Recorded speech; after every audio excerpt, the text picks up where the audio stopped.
Being Black in America comes with its challenges. However, we understand that enlightenment through education is the oppressor's worst fear. By bridging the gap between academia and the people, our purpose is to equip you with knowledge that breaks down barriers during your journey towards truth and freedom. Welcome to the Black and Highly Dangerous Podcast.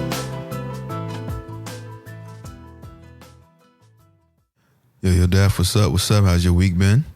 My week has been okay. I welcomed both my mom and my mother-in-law to Philadelphia, and that has been quite the interesting experience as they helped me set up my apartment, and I try to take them around Philadelphia. So it's been interesting. It's been fun. Right now, they are in the kitchen cooking us breakfast, including bacon, egg, sausage, sliced fruit. So I can't complain, really. How are you? Oh, that's good. It's always good when the parents are in town to help out with whatever needs. And definitely that good old home cooking is always welcome, I'm sure, for a lot of, the offspring of these parents. So I know y'all are happy out there eating good, and I'm sure they're helping y'all adjust because I know y'all just moved in too. So all that kind of stuff is good, and they want to check out the new place after the big move. Typical parent stuff, so that's good. that had them around.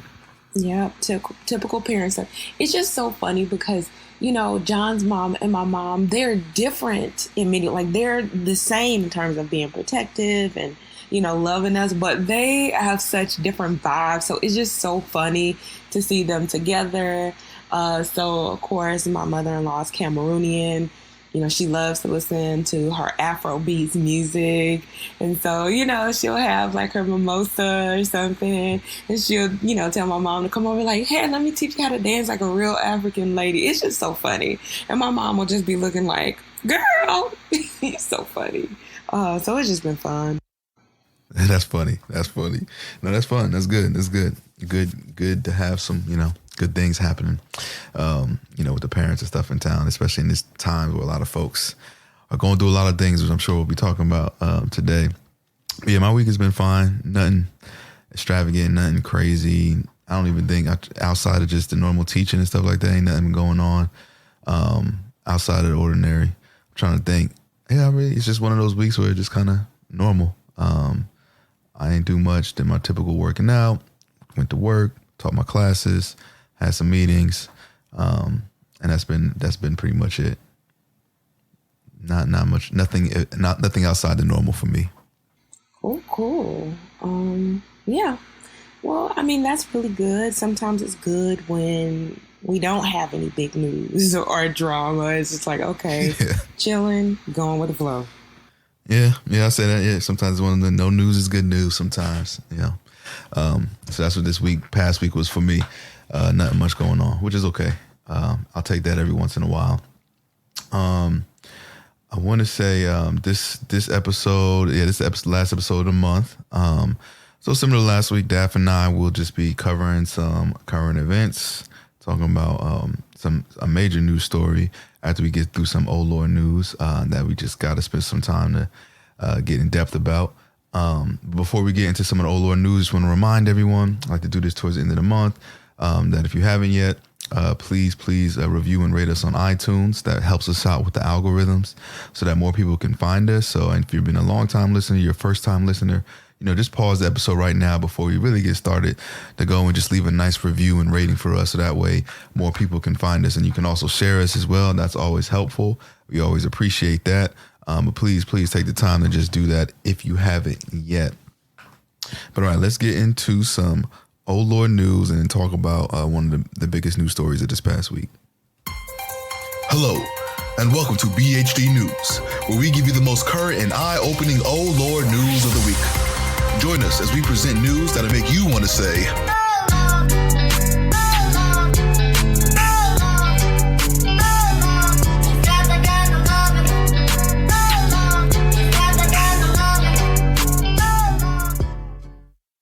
Okay, so we have always been conditioned to believe that racism would kind of dissipate as the generations kind of go on, that it is something that reduces with time.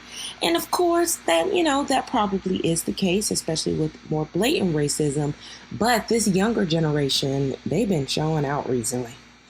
A racist petition was sent around online at a Missouri high school you want to know what they wanted the petition to do? I have no idea. To reinstate slavery. Of course they did. What else would they want, right? Of course they did. Of course, you cannot reinstate slavery with a petition, but at the same time, for the Black students at this school, that is a very difficult situation to be in, knowing that your classmates would either genuinely believe that or think that your history in this country is a joke. Either way it goes, it's really bad. Yeah, no, that's terrible. I can't believe that you can't play with stuff like that. And like, you're right, I'm sure there's students of color, Black students, particularly in this class or these classes. And now how are they going to feel, for the rest of their tenure at this institution? I think about that as I've gotten older and seeing folks that I know from high school who used to play sports with and stuff like that, and now in this social media era where they be posting some wild stuff. And I'm like, really? We used to ball together. We was cool. And now you posting a lot of this racist stuff and also some extreme things, especially being Trump supporters. And I'm like, man, if I would have known this when I was in school, what would I have done or how would I have acted differently? It definitely would have been a completely different interaction for sure. And so I know a lot of these students are kind of feeling that because they now, these students expose themselves who supported this. And now you still got to sit in class next to them. And that may mess up it might be tough to concentrate or take class seriously. You may not want to be there, right? What kind of ramifications may this have on their educational mindset moving forward of now, hey, I know I'm in a school that wants me to be a slave. And there were folks that supported this and signing this petition. That's kind of wild for those Black students that are there. Yeah, exactly. When we think about the micro and macro aggressions that students face, I feel like a lot of the times we think about what's happening on college campuses, but this begins really early. And for people to be so blatant with it, I also wonder how this will impact those students. My heart definitely goes out. I think the school is, trying to schedule a listening tour, which people are criticizing because it's stop trying to get us to just talk about our feelings when these big incidents happen. Let's see some accountability. Yep, definitely need to see some accountability in this, but it's sad that this is 2021 on the verge of getting to 2022 and we're still seeing petitions to institute slavery. Oh my God, this is some crazy stuff, the world we live in. Yes, the world we live in is crazy. Okay, for my next story, everyone loves online shopping and eagerly anticipate their packages arriving. Well, some customers were going to potentially face delivery issues if they had a Biden-Harris flag in their yard or they had a BLM flag, because a FedEx driver went on TikTok and pronounced that he would no longer be delivering packages to people with those symbols in their yard. Wow. I'm sure that driver probably won't be working there much longer. Now that you said that you can't just not do your job because of people's politics, especially if it's delivery. I'm actually, now that thinking about it, I wonder how many other drivers may do things like that. Or maybe not deliver, but might, be more likely to toss your package or not handle it with care, depending on what politics or support you may have on your front lawn. I'm sure this person is not the only one. Definitely the one to come out and say it, which is kind of silly because now you may lose your job. I'm probably pretty much sure that's going to happen or something's going to happen. Oh, But he yeah, I'm sure lost other it. folks think He that. lost it. Oh, okay. So yeah, no surprise there. So hopefully those other delivery drivers don't get any ideas. But like you said, I could definitely see the tossing of packages and not handling with care. Yeah, I'm not gonna lie. I'd probably do the same thing with some Trump supporters, if I'm honest. You so funny. Okay, so although the presidential election is long over, the drama over, the ballot still continues. As you know, Arizona decided to conduct a hand recount. Well, they actually found out that Trump had been given more votes than earned and Biden had been given less than earned. Oh, wow. In the recount, Trump lost 261 votes and Biden actually gained 99. Okay. So all that smack they was talking, I guess, worked not in Trump's favor. Is that what I'm hearing correctly? That's what you're hearing, and that'll probably be the case in any other state if they decided that they wanted to do a recount. Other election-related drama is that the Texas bar is investigating the Attorney General of Texas, given that he filed a lawsuit against other states based on how they ran their election, and they saw that as inappropriate. So we'll continue to see election drama, I guess, unfold even a year later. Yeah, that's great. I'm about to say it's almost a year later and still hearing these results and stories come about it. All of it probably just was supposed to, I'm sure Trump was just looking to hope to use it for his advantage if he decided to run again, or whoever runs again, to try to talk about election fraud and just use it as more ammo to support this voter suppression that we've been seeing around the country. So I'm glad that those results aren't going in the way that they wanted it to go, and hopefully to calm some of that discussion down with that kind of stuff. Well, this, I don't know if we'll call it over news, but just in this final political related story, last week we talked about AOC making headlines. Well, she did again this week. Did you hear about her tearful vote on the floor related to providing military funding to Israel? No, I didn't hear. I think I saw her trending, but I didn't look into why. So this is probably why. Well, so the squad voted no to provide, I think it was maybe $9 billion in funding, and she originally voted no. However, at the last minute, she changed her vote to present, and then I guess made a scene by crying because I guess that decision was difficult. I don't know, but it was trending because I think people were just people called it cowardice. She put out an apology saying that she understands that people feel that way. Some are saying that she did it because she plans to run for a Senate seat in New York. And from a strategic perspective, voting no would be, I guess, politically not a good thing. So we'll see. But it's just look, you voted. I don't want to see no tears. Stop it. Don't put on a performance. You voted. How you voted. Yeah, pretty much. Own up to your decision and stand tall in that. I think that, as a politician, I am sure you have to make some really challenging decisions. And sometimes that may go against your personal philosophies and beliefs. But when you got to do it, you got to do it. You can't, be tearful about it every time, because then folks are going to question that, the integrity of it. And and if you voted no before, I'm curious to, I guess it makes sense, like you said, maybe if she's thinking about future political office, the higher you go, if you are voted against anything with the military, that's pretty much a wrap for you. But even the fact that if they voted no before, voted no on certain things before, then maybe that will still come back to play. But I don't know. We'll see. And especially if she's running for Senate, not that she shouldn't, but I just try to think about where folks have the most difference. And, most of the time the senators in New York are blue anyway. I think and I don't know. I just feel like even if you are a senator, it's these states that we need to flip the Senate that are probably more important, more crucial. But I get it. It will amplify her voice some more and maybe be able to put some more things on the table at a federal level than it is just being, part of the House of Representatives. So we'll see. But that, that's interesting. Hopefully, at least she apologized for it. Hopefully we won't see too much of that again. Yeah.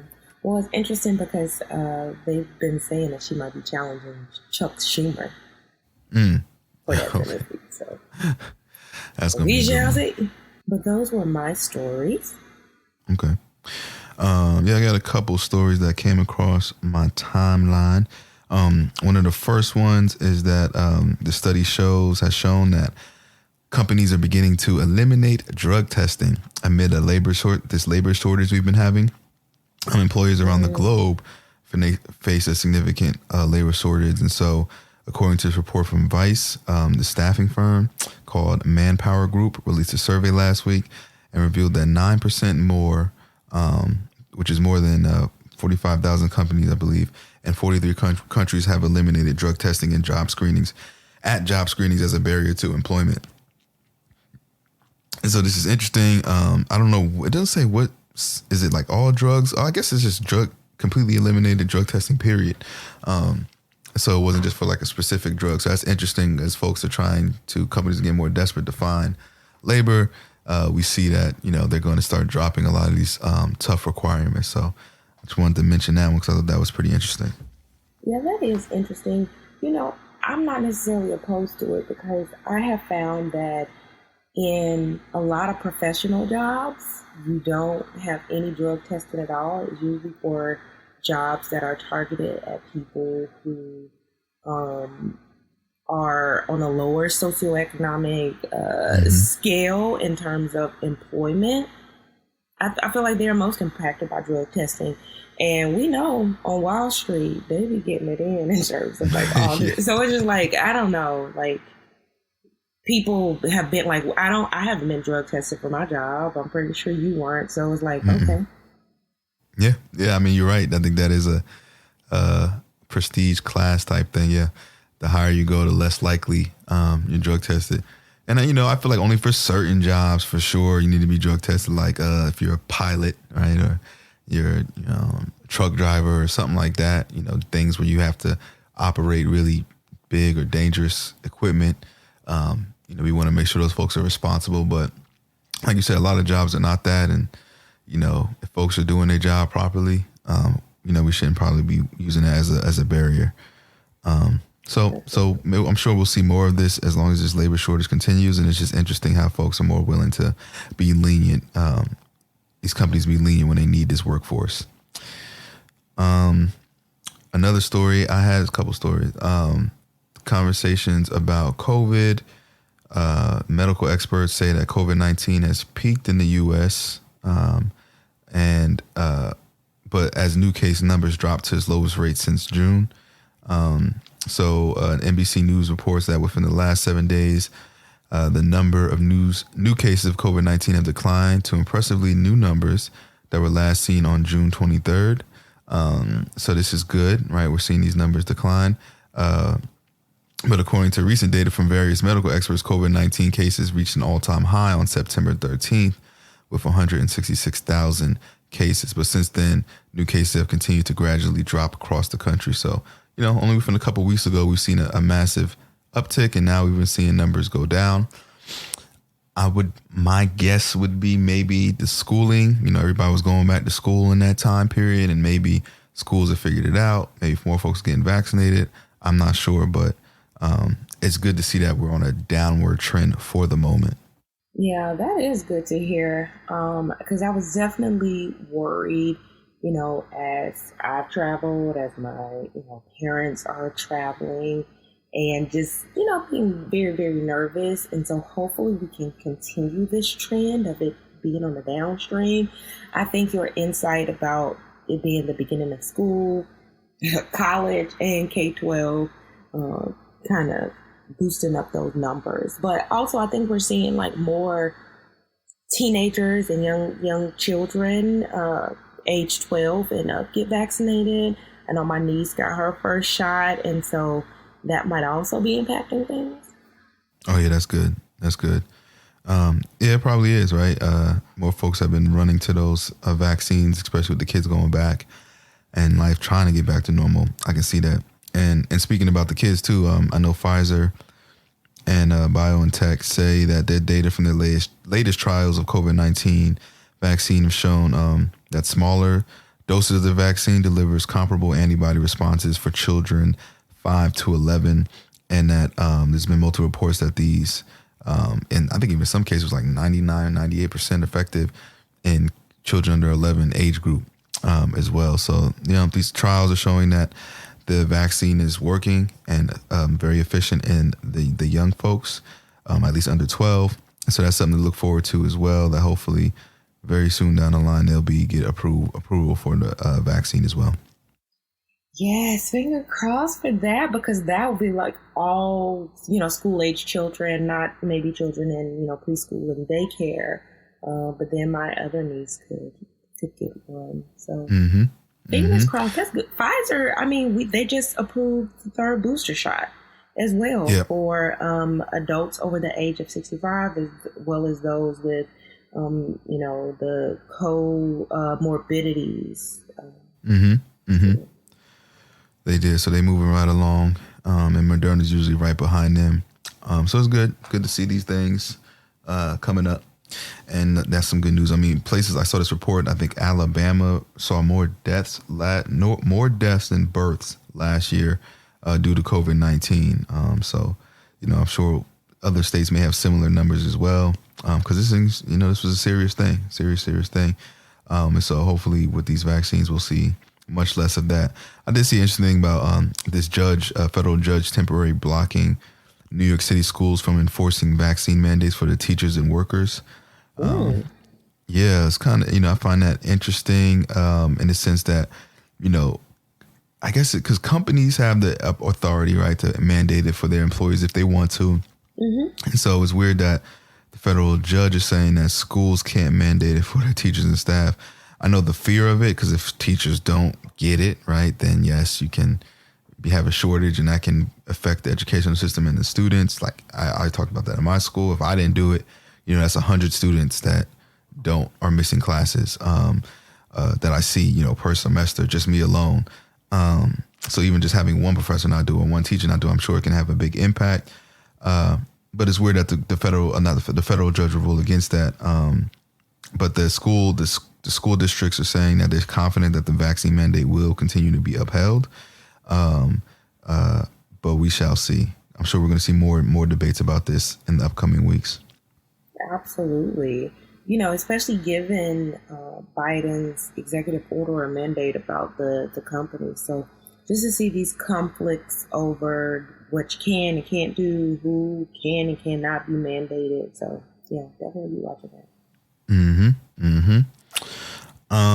Couple more stories. One is interesting. I saw AMC theaters are planning to accept cryptocurrency by the end of the year. So I guess pay for your movies and stuff like that. Wow. So this is, we're starting, I know folks, who are investing and, folks at this cryptocurrency phase, but it's something I think folks need to start just paying attention to a little bit more, because we're heading into this area now where I think that's what people saw the future of it being, where you're not really using cash as much in a lot of places, and you can use cryptocurrency to pay for things. So I think, and AMC is one of the first companies to start doing that. I think Dogecoin and another one, I definitely know it's Dogecoin. Oh, they take Bitcoin, Ethereum, Litecoin, and Dogecoin payments starting by the end of the year. So I don't even know how that's going to work, but it's something, a new wave, the future. I think we're looking at the first glimpse into the future. Yeah, I think we are. And, I remember when Bitcoin first came out, and I was a broke grad student. So we talked about this last week. This was when I was a broke Purdue grad student. That's when it was like under $200. Who has the money to just be randomly buying just like this fantasy internet money? But I think back to that and like, man, if I could have, I'd be rich, bro. I'd be rich. Oh yeah. That 200 turned to 16,000 real quick by this time, which is like absurd. But but you're right. A lot of that was asking folks to use extra income on something that we never seen before, and believe in it. So you can imagine that folks who have that luxury, I got $10,000 to spend. Let me just throw it over here. And if it goes, it goes. If it's not, this loss doesn't hurt me. Versus like, yes, graduate student, we get paid once a month, and just the $200 is a lot during that time frame. Definitely remember that would be a tough ask for anybody. And I know, sure, a lot of other people around the country experience similar things. And so, but for those folks who did it, it's good. But now, folks are trying to get into it now. But I'm sure, we'll have more affordable options. Like Dogecoin is definitely one of those. Mm-hmm. To the moon. We're gonna take it to the moon, Tyrell. This story I thought was a funny story. We still have some time before Valentine's Day. Daphne, this doesn't apply to us because we are married, but this new study looked at, I guess, cities to say which cities are the top 3 cities for singles in 2021. Do you have a guess of what, these cities might be? What city do you think might make the list? Oh, that's really hard. So I'll just choose some random big cities. So New York, Houston, Charlotte. Okay, New York, Houston, Charlotte. None of those were on the list. I'm not. But those were good guesses, though. Those were good guesses. The top 3 was Washington, D.C., Boston, and Atlanta. Oh, man. I thought about D.C. I was going to say Atlanta, but I used to live in Atlanta, and it was a tough market. So I guess it's good to hear that things have changed a bit. Yeah. Yep. So the study measured a bunch of categories, including dating satisfaction, social satisfaction, dating affordability, the percentage of singles that are out there. And so Washington, D.C. are in the top slot with more than half of its residents identifying as single, which is kind of crazy to me. And $105 the average cost for a 3-course dinner and including a movie date. Overall, the study found that the East Coast is the best coast to live out your romantic dreams, with 6 cities on the top 10 list, which were Washington, D.C., Boston, Atlanta, Minneapolis, which wouldn't consider that. I guess they're not all on the East Coast. Pittsburgh, Richmond, Austin, Denver, Chicago, and Seattle. So, just a little plug for our listeners. If y'all are near any of these cities and looking to, find your true love, those are some good cities to start at. Yeah, Seattle got some really good food. So, I'm actually going to be there for Thanksgiving. So, I look forward to John taking me on some dates there. Yeah, I can still enjoy those romantic luxuries, although y'all are not single. It ain't just for the single folk. Yeah, give me some 3-course meals. Yeah. Yeah, but I've never been to Seattle. I always hear good things about it. I know you were out there before as well because of the family. I'll have to get out there one day. Yeah, you should definitely go. The restaurant scene is really good. Yeah, I'm gonna make it out there one of these days. Let's see what else I have. Delta is urging other airlines to share their no-fly list, which I actually think is a good idea. I didn't know they weren't doing that. But apparently, I guess the no-fly list stay kind of in-house with those companies, so no one can fly with them. And I guess other folks, since if I couldn't fly with United, then I would, maybe book a Delta flight because I'm not on their list. So now Delta is trying to push for all airlines to work together to just share their no-fly list with one another so that everyone can be on the same page with those kind of things, which I think is a smart idea. Yeah, I think so as well. That's why I like Delta for the most part. Yeah, Delta is definitely one of the more reliable airlines I trust. Couple of little stories. This was interesting. Oh, I guess I could have reported this as being something I got or did this past week, and I got the new iPhone 13. Oh, fancy. Yeah, I mean, I haven't gotten one. It was just because I had peeked at it. I was on, because I have Verizon, and my brothers, they were on T-Mobile and all this kind of stuff and switching. I don't know what they were doing. And they were just like in a group text, just going back. I was like, let me see what Verizon's doing. And I don't know. I feel like iPhone is really pushing this iPhone 13, and people can get at a pretty affordable rate. Because I had the iPhone 10, iPhone X still, so I'm like 3 iPhones back. But they gave me $800 to trade in my iPhone X, which I'm like, oh, okay, that pretty much covers almost the entirety of the iPhone 13. So I said, oh yeah, why not? This is probably the most value I'm gonna get for this old phone anyway. So I got the iPhone 13. It's pretty cool. It's, a lot of new features and the battery life is long.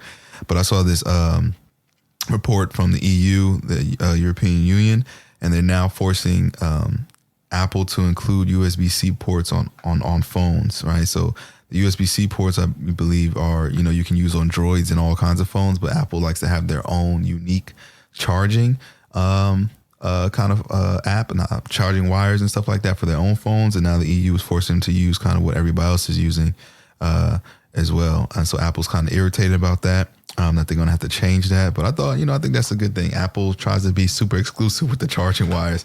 And then it can be difficult if you're at places that don't have those kind of wires versus why the USB-C, everyone has that. You get it pretty much from any like gas station, local convenience store, whatever. So they're forcing Apple to do that. So we'll see if other countries take a similar route. Yeah, I think that's a good idea because these updates, sometimes Apple really irritating. Like when they took away the headphone plug. Oh yeah, that was so annoying. And you can't charge and listen to headphones at the same time unless you have like Bluetooth. It's just, they make using their products a little bit more expensive than it has to be. Mm-hmm. Mm-hmm. So yeah, there's no reason why we shouldn't have that headphone plug and to be able to charge it. Exactly. Like if I want to lay down and like take a nap, because I listen to ASMR. I'm one of those people that like that whispering in my ear, and I can't go to bed and listen to that at the same time. And it's very difficult to like sleep with earbuds or AirPods. Like it's difficult to sleep in those because they fall out. So yeah. I noticed that. I had AirPods and I stopped using them when I'm like working out and stuff because they just always fall out when I'm running or like lifting weights. I just rather use like not the old school ones, but the ones with the wire and that can like clip to my ears, those kind of Bluetooths for those activities. But if I'm like walking around the house or whatever, I'll have the AirPods in, listening, or I can talk to people. But yeah, you're right. They're making it harder. And maybe that's just one of the consequences of Steve Jobs no longer being around. Yeah. And this last bit right here, this story I've seen about former White House press secretary Kayleigh McEnany was attempting to blame Joe Biden for the spike in murders in the United States. She reposted this graph that showed the murder rate increasing, and she put the U.S. murder rate under Joe Biden ... But clearly, she is doing what a lot of people do and not actually reading the content they repost. And that graph was actually from 2020 when Donald Trump was in office. Wow. See, that's what you get. That's what you get. And then she deleted the tweet very quickly after that and, tried to cover it up. But like people, social media, once that thing is up, people are screenshotting it and you can't run from it no more. So it was already out there. But that's what you get. That's what you get. This is, y'all just be trying to spread anything that just aligns with you without actually looking at the details. And yes, thank you for letting us know that Donald Trump, the murder rate increased for Donald Trump while you were under him and working for him. Too funny. And this, I don't know if you saw the story of Chris Cuomo as well, being accused of sexual harassment. Oh my goodness, no. Yeah, I haven't heard too much of an update yet. But his brother, who's Andrew Cuomo, former governor of New York, Chris Cuomo, for those you don't know, is a CNN host, and he was accused of sexually harassing a former executive and producer of an ABC and CBS. Her name is Shelley Ross, and she wrote an opinion article, I think this past week, published in the New York Times that detailed the incident. And she alleges that in 2005, her and her husband attended a going away party for an ABC colleague. And when Chris arrived, he allegedly greeted her with a strong bear hug while lowering one hand to firmly grab and squeeze the cheek of her buttocks, she said. Oh, my goodness. Yes. And what, also makes it a little worse is that Shelley says she and her husband, who allegedly saw the whole exchange, Her husband saw it and they immediately left. And about an hour later, she said Chris reportedly sent an email to her apologizing, and the email is included in this opinion piece as well. And he writes, "So pass along my apology to your good and noble husband, and I apologize to you as well for even putting you in such a position." So not only does, she bring this to light, she also has the receipts to support that. And yeah, I don't know what's going to come about of this, but we'll see. We'll see. That's not a good look, to say the least. It's not. Oh my goodness. Just people used to be out here wilding. And I mean, they still are, but the things that people thought that they could get away with, and now that we're in a just different era, like, it's coming out.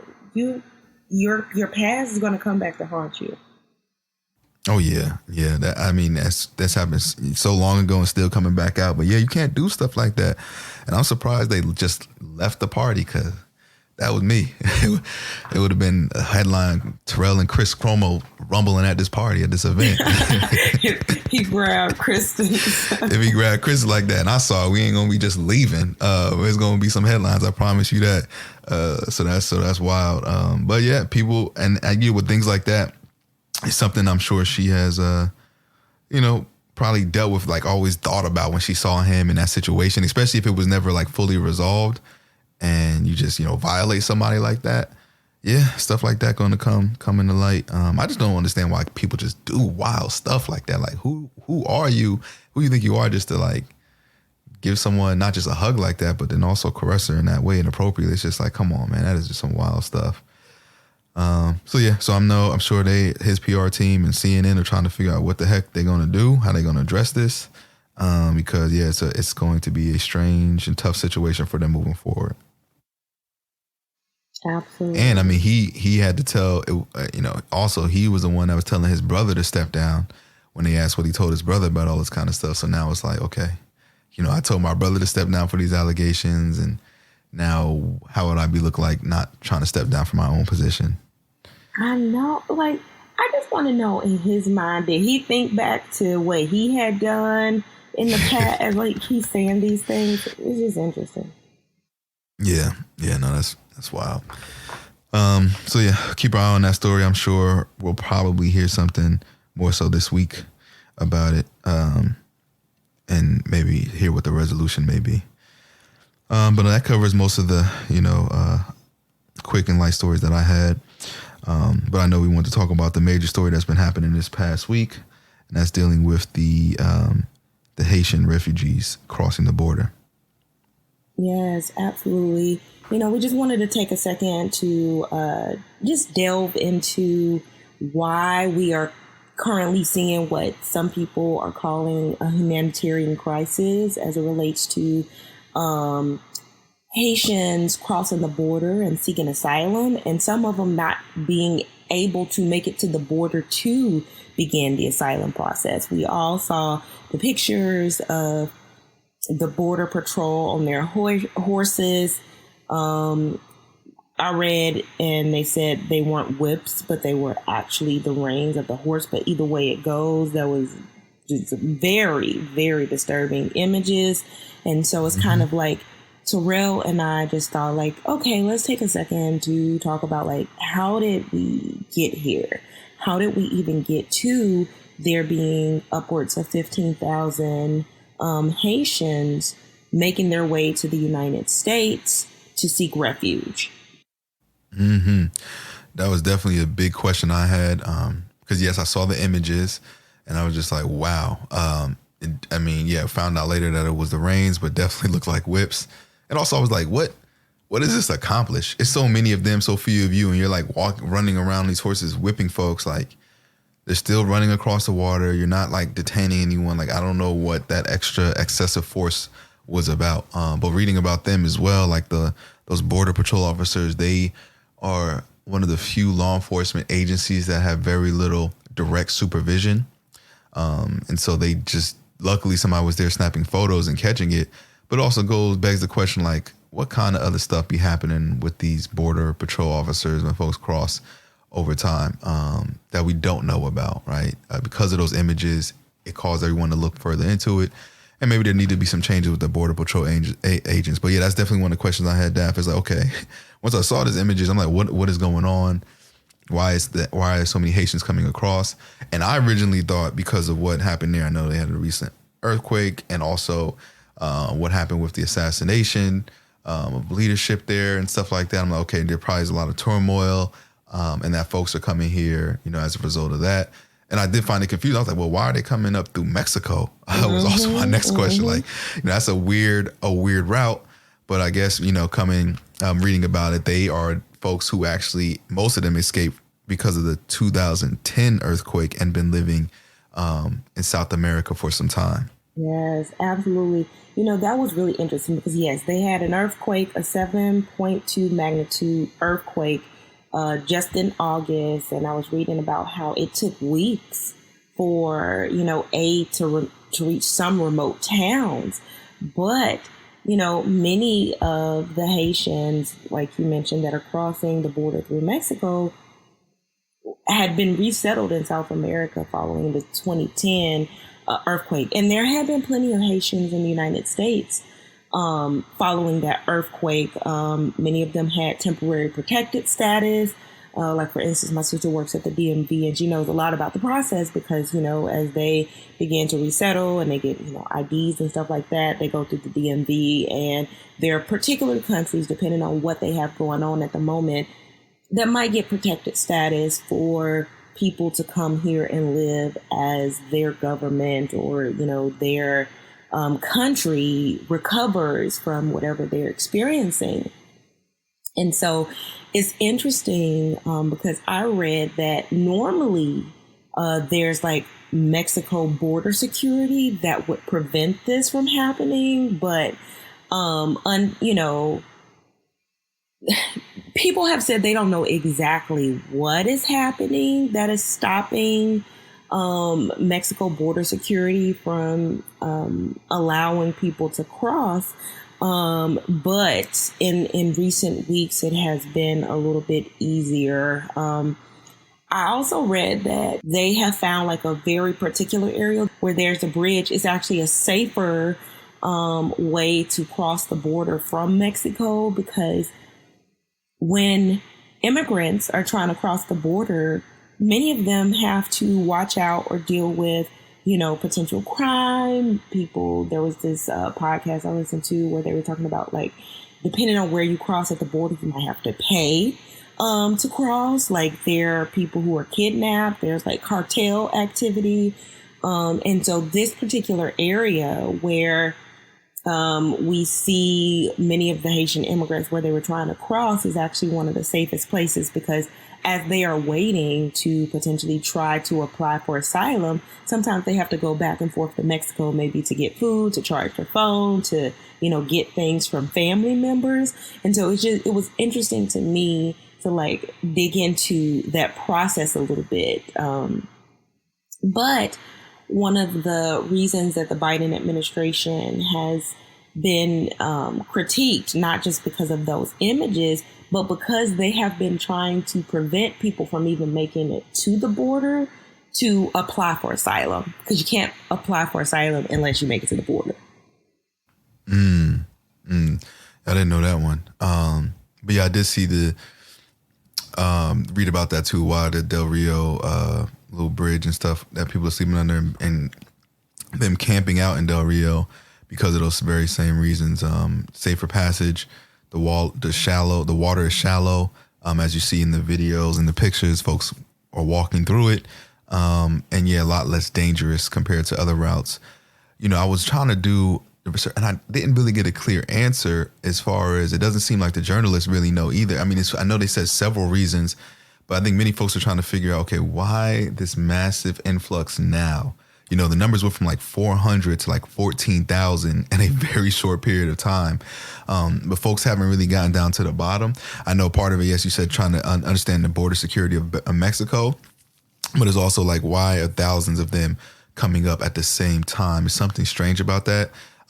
Some folks, and you mentioned Biden, and this has been what some Republicans are saying, but other folks are saying as well, that they felt that because Biden is in office, that he would be more lenient on allowing folks into the states. as well. So it's putting him in this tough position because he's also, there's been rumblings that Biden during his presidency thus far has always keep a keen ear to what Republicans feel and he doesn't want Republicans to feel that he's soft in some ways, quote unquote.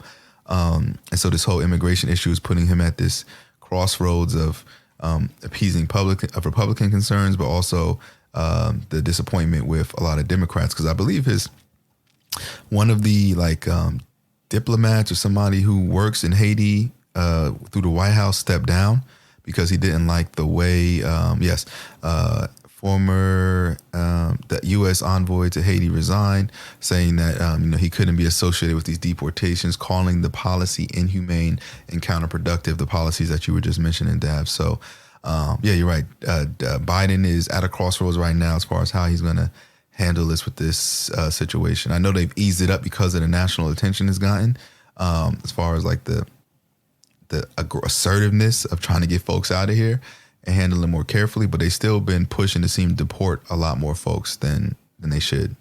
And thinking about other factors that might be driving this now, economics is one thing. I did find a quote in one article about what was going on from the immigrant who mentioned that they can expect to make 3.5 times more in the United States than they are making in Chile right now.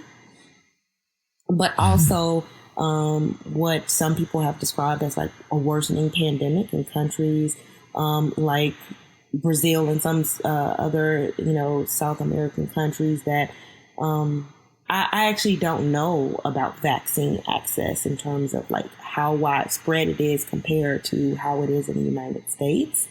So it's, I think a number of factors, it isn't just one thing. And I do know, for instance, when it comes to migrant caravans, sometimes, is that momentum. And so you would think about this as a caravan in the same way that we, saw caravans from Guatemala and Honduras and other South American countries. Mentioning the vaccines and stuff too. I know I'm reading it here too in the Washington Post that the Biden administration had made several changes to how Donald Trump handled immigration policy, but he continued to use one of Trump's most contentious enforcement tools to expel migrants as quickly as possible, known as Title 42. And this particular statute cites that use the pandemic as a reason to clear out the border as rapidly as possible. So these migrants are sent home quickly without the opportunity to request asylum proceedings because of the threat of them carrying COVID and stuff like that. And so Biden has kept that intact and has used that as rationale to, turn people away from the border as quickly as possible. And ACLU, I believe, successfully kind of contested that for the time being. The federal government is appealing it at this moment, saying that they can't be allowed to do that because it has nothing to do with really immigration law and policy. They're kind of acting outside the bounds of it, using that as a criteria because of the pandemic. And so I know that's also a legal debate happening right now. Can they override this, or can Biden's administration successfully do this using the pandemic as a reason? For context, I think this started under Trump. And I believe people thought that Biden would, do away with this because, again, it's a way to circumvent immigration laws that do allow people to come to our borders and seek asylum. Now, that process is really difficult. It doesn't mean that they will actually get it, but they are supposed to have the opportunity to apply. So it is interesting, but I don't know if it's surprising to see Biden continuing some of these Trump era immigration tactics. Agreed. I'm not sure, right? I mean, the images we've seen are terrible. I know some folks have been deported. Some folks are still waiting and processing. I also seen images of, which I thought was interesting too, a lot of community workers in Mexico, on the Mexico side, providing food, rice and beans and stuff like that, and water. So folks would come over and they would take those. Because I was wondering when I first saw the images, I'm like, yo, it looks like people carrying food over in these bags and those styrofoam containers. And then, somebody did a write up showing how Mexicans, community workers over there assisting a lot of the Haitian refugees. So they come over, they feed them big old pots of food, throw all the stuff in there for them and their families, and they cross back over to the American side and kind of eat it under that bridge. So it's even seeing the assistance and the humane treatment on the Mexican side, and then them getting, essentially whipped over here on the American side, and this kind of treatment we've been visualizing and seeing. Yeah, it's tough. Hopefully, it seems that due to criticism that, maybe the response is changing a bit. I think it's a situation that we will have to continue to watch to see what's happening and what will happen. We do know that Haiti is just a difficult place to live and navigate right now. I don't say that because I've been there, but just based on reports. And yeah, we're definitely going to have to see this continue to unfold. Yeah, and before we wrap up, what I was thinking about this too is something to talk about with this is kind of what do you feel like should be like an appropriate response in these situations when it comes to immigration policy, and folks are literally coming here because of crises and trying to escape and have a better life and going through very extreme situations to get to this country, and politically, how do you feel we should begin to handle these kind of things? Well, I definitely think we need to put humans first in terms of we know what's happening. This has been an ongoing issue, even, 2010 earthquake and etc. So I feel like we already have infrastructures in place. It seems like there needs to be some type of rehaul or revamping of the overall asylum laws and processes, because it's really mostly for political persecution, not necessarily poverty. And then, we do offer like temporary protected status for situations related to natural disasters and etc. But it just seems that we need to conceptualize how we think about welcoming people from countries in crisis. Especially when, our countries or, European countries have had a force or a hand in like the state of some of the countries that people have to migrate from. Agreed. I felt similarly. I like the perspective of putting humans first. I feel like whatever, we decide, it should be humane treatment. You treat people with respect and decency, and not whipping them across the border or dragging them across waters, and the children, all this kind of stuff. People sleeping under bridges. I feel like even one of the articles I read was talking about how a lot of our immigration policy is just outdated. It's been around, standing policy for decades. So you're right. This stuff needs to be revisited.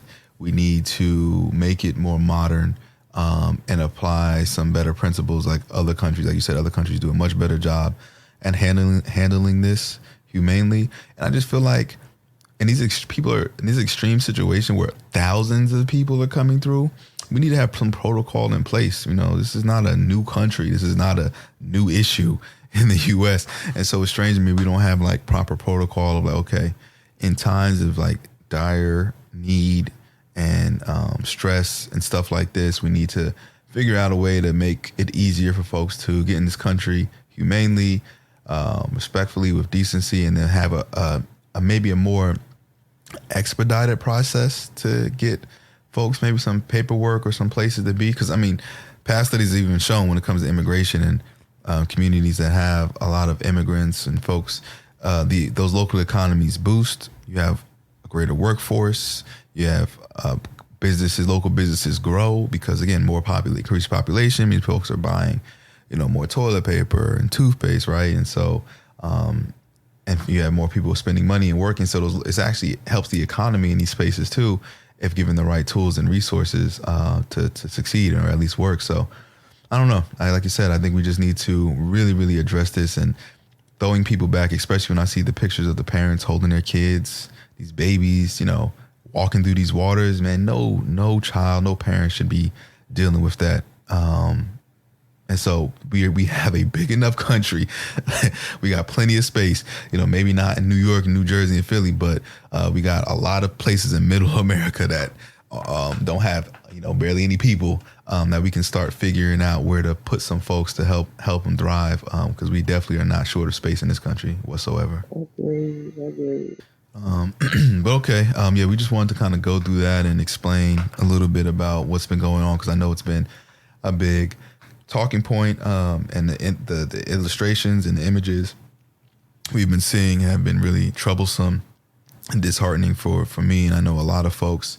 And so using this platform, we thought it was a good idea to just go through it, address it, answer some questions that you may have had that we looked up to try to get some answers to. And this will be something we keep our eyes on. But really, this is a big kind of political moment as well for the Biden administration to see how he's handling things. And, as of late, to me, it's just not looking good for Democrats, period. Moving into midterms, moving into just, this next presidential election, I just don't see Democrats potentially winning or coming out on top because they just haven't done enough. I've been seeing a lot of memes popping up now about Kamala and Joe, and, the sentiment is not really doing nothing. No major changes, no major progression. Seems like the major victory was just getting Trump out. But the reason why folks voted for them to, see some changes are not happening.